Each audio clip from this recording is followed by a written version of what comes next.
හෙට ඉඳන් මම මේ කියන ටික පුරුදු වෙන්න. කාටවත් කුණුහරුපෙන් කතා කරන්න එපා. කාටවත් තෝ කියලා කියන්න එපා.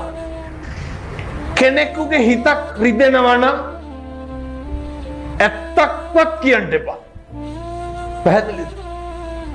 සමහරව කියනවා නේද ඔය ඒකට නම් කියන්නේ මෝඩකම කියලා. මම බෙල්ල ගහලා ගියත් කියන්න තියෙන දේ කියනවා කියලා. ඒක හපංකමක්ද? එහෙම කියන්නේ බෙල්ල ගහලා ගිහිල්ලා මිනිස්සෙකුගේ කියපු එකෙන් වැඩක් තියනවද? වැඩක් නැහැ. හිතක් රිදෙනවා නම් කෙනෙකුගේ දෙපාරක් හිතන්න. ඇයි මෙහෙම කියන්න හේතුව? මරණ මංචකේ එළවයි මෙලවයි දෝලණය වෙනකොට මොකක්ද මතක් වෙන්න ඕන?